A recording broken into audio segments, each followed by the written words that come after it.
Okay, so today we are diving deep into Kareena Kapoor Khan's Pregnancy Bible. Pregnancy Bible. And Yeah. this is not your average pregnancy Thank- book. No, not at all.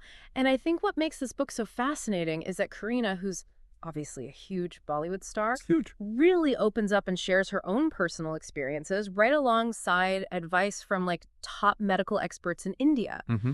And get this, all the medical advice is actually vetted by FOGSI, which Right. is like the leading federation of gynecologists in India. So Oh, you're really getting the best of both worlds. I love that. It's like getting advice from your glamorous best friend who also happens to have like a direct line to the top doctors. Exactly. And the fact that she's so open about everything, it makes it so relatable. Mm-hmm. It's refreshing to hear a celebrity mom talk about morning sickness and crazy cravings and all of that. Yeah, it really makes you realize that no matter who you are, pregnancy is this universal experience Yes. with a whole range of highs and lows. Absolutely. And it normalizes it, right? Like it normalizes the ups and downs of pregnancy and reminds you that you're not alone in like those feelings. Exactly. And speaking of those experiences, Kareena goes into detail about both of her pregnancies in the book. Yes. And I found it so interesting how different they were, even though it was the same person. Right. And this is such a crucial point because every pregnancy is unique. Yes. For example, with her first pregnancy, she was 36, and she kind of described it as pretty easy. Okay. Like she was super active, traveling, no major issues. Wow. But then with her second pregnancy, oh boy, she had it rough. Really? She had a lot of nausea, exhaustion, and even had to film a movie during COVID. Oh my gosh. Talk about a trooper. I know. Okay, so let's break this down trimester by trimester, just like she does in the book. Okay. First up, the first trimester, the foundation. Yes.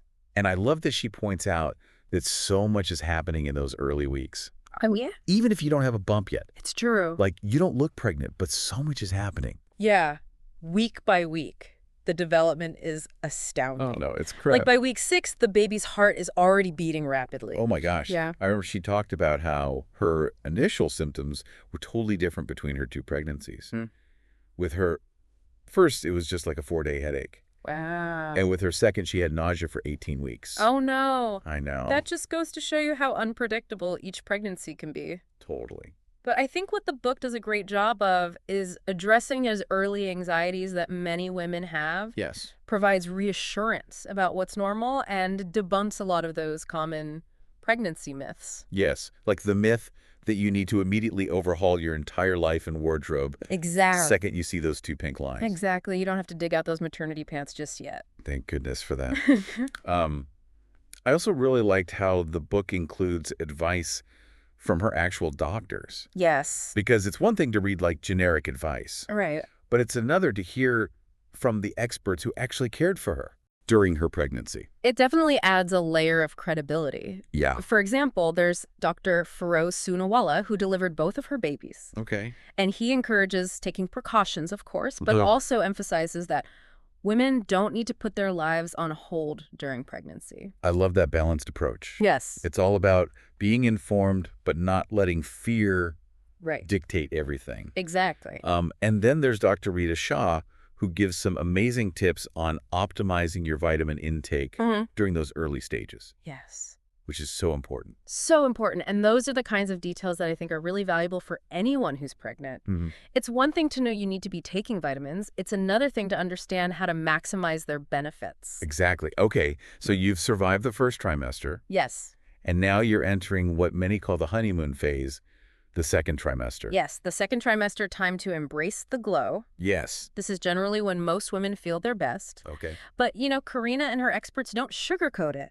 They acknowledge that even the second trimester can come with new and sometimes unexpected experiences. Right. Like what kind of things? Well, they talk about those common, but let's face it, sometimes weird things like round ligament pain, leaky breasts, skin changes. It's all totally normal, but it can definitely catch you off guard if you're not prepared. For sure. For sure. It's good to know they're normal, though, right? Exactly. And the book doesn't shy away from any of it. Okay. It's like having a really honest conversation with your best friend who's already been there.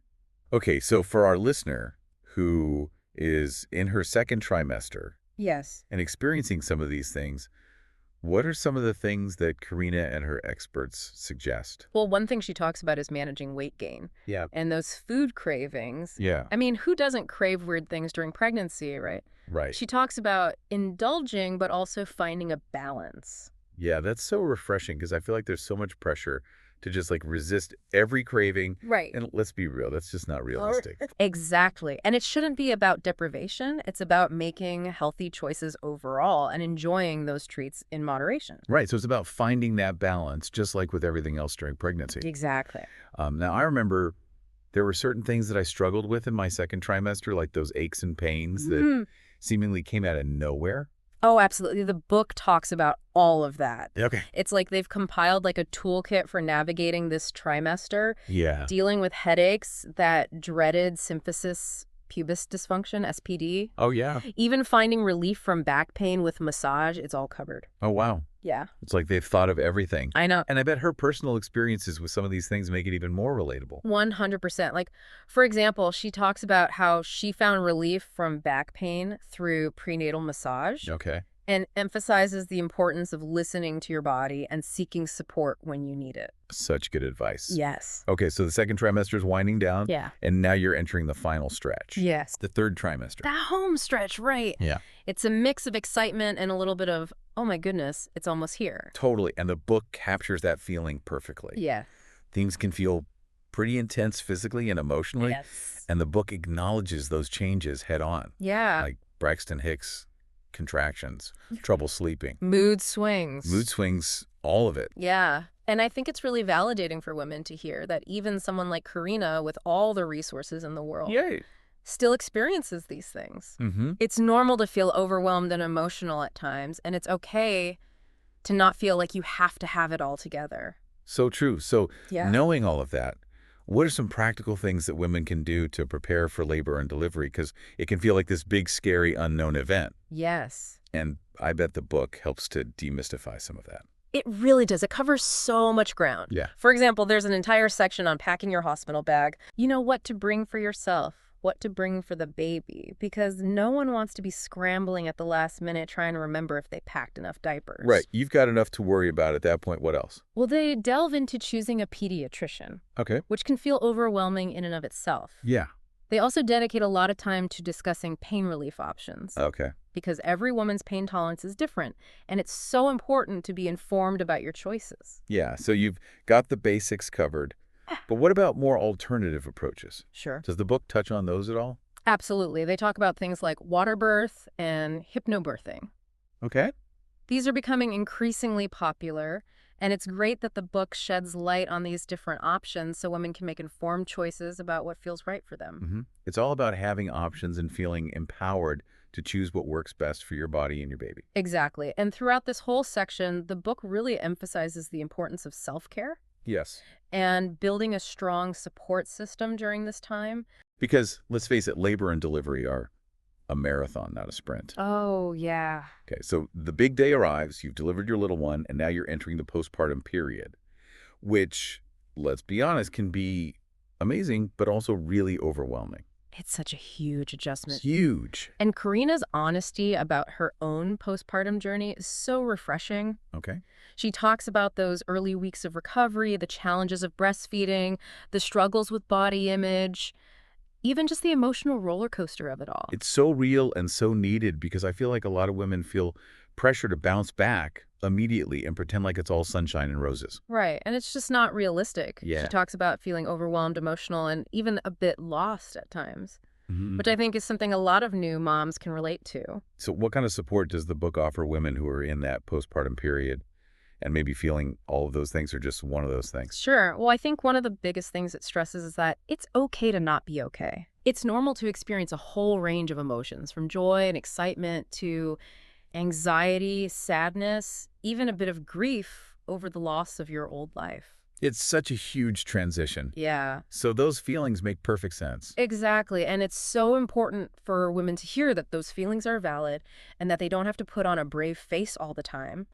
It's okay to ask for help, whether it's from your partner, your family, your friends, or even a therapist. Yeah, it's all about building that support system, Yeah. just like we talked about earlier. Yes. And I think she also really emphasizes the importance of self-care during the postpartum period, Yes. which, let's face it, can feel impossible when you're sleep deprived and caring for a newborn. It's so important, though, and it doesn't have to be anything grand or time-consuming. Right. She talks about simple things like accepting help when it's offered, even if it's just someone folding laundry or bringing you a meal, Hmm. taking short naps whenever possible, and maybe even finding a few minutes each day for like a warm bath or a quiet cup of tea. Oh yeah, those little moments of self-care can make a world of difference. Huge. I love that she emphasizes those practical tips. Yeah, because let's be real, treat yourself to a spa day isn't exactly realistic for most new moms. No, not at all. Yeah. Um, so speaking of managing the chaos, what about those more practical aspects of like caring for a newborn? Hmm.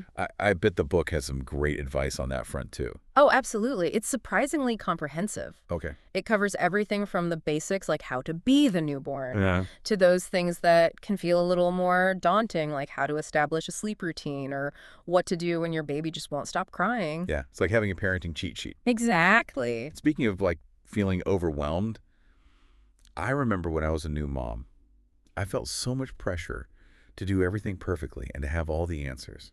That's so common. Yeah. But the truth is, there's no such thing as a perfect parent, Right. and you don't have to have all the answers. Right. So what does she have to say about that? How does she encourage new moms to kind of approach those early days? She's a big advocate for trusting your instincts. She talks about how you'll learn so much about your baby just by observing them, and that you'll develop your own unique way of caring for them. That's such an important reminder Yeah. because it's so easy to get caught up in all the conflicting advice and opinions out there. Oh, I know. But at the end of the day, you know your baby best. Exactly. And if something doesn't feel right, whether it's a piece of advice you've been given or just a gut feeling, don't be afraid to question it or to seek a second opinion. Okay, so you're a few weeks in, you're finding your groove, but we can't forget about your partner. Yes. The book also talks about the importance of nurturing your relationship during this time, right? Absolutely. Because let's face it, a new baby can put a strain on even the strongest relationships. So yeah, There are so many adjustments, sleep deprivation being a big one. huge. Plus, you're both navigating these new roles and responsibilities, which can definitely lead to tension.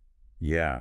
So what are some things that couples can do to kind of maintain that connection and keep their relationship strong? Communication is key. Kareena and her experts emphasize the importance of open and honest communication, even when you're both exhausted and feeling touched out. Which is like all the time. Right, exactly. Yeah. And then making time for each other. Right. Even if it's just for a few minutes each day to connect without any distractions like phones or TV. Yeah. And just remembering to show each other appreciation for all the hard work you're both putting in. It's so easy to fall into that trap of like keeping score or feeling resentful when you're both sleep deprived and overwhelmed. Oh, totally. So I love that she emphasizes that. Yeah, those little gestures of appreciation can go a long way. Absolutely. And sometimes just acknowledging that you're both in this together Yes, and that it's okay to not be perfect totally. can make a world of difference. 100%.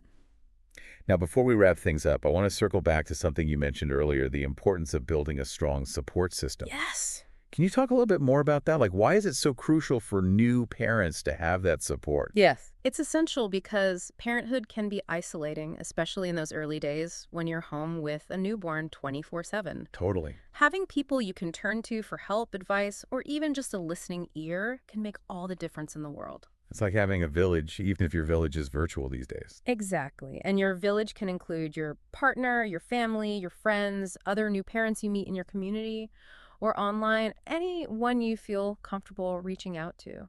And it's okay to ask for help, right? 100%. Don't be afraid to ask for what you need, whether it's someone to watch the baby for an hour so you can take a nap, or just someone to vent to about the challenges you're facing. And I think it's important to remember that seeking help is not a sign of weakness. It's a sign of strength. Yes. It means you're prioritizing your well-being and the well-being of your family. I love that. And speaking of strength, I think it's so fitting that Saif Ali Khan, Kareena's husband, actually wrote the afterword to her book. Oh, I didn't know that. I know, and it's so good Okay. because it really drives home that message of partnership and support. What does he have to say? So he shares his perspective as a father and a partner. Mm-hmm. And one of the things he says that really resonated with me is this.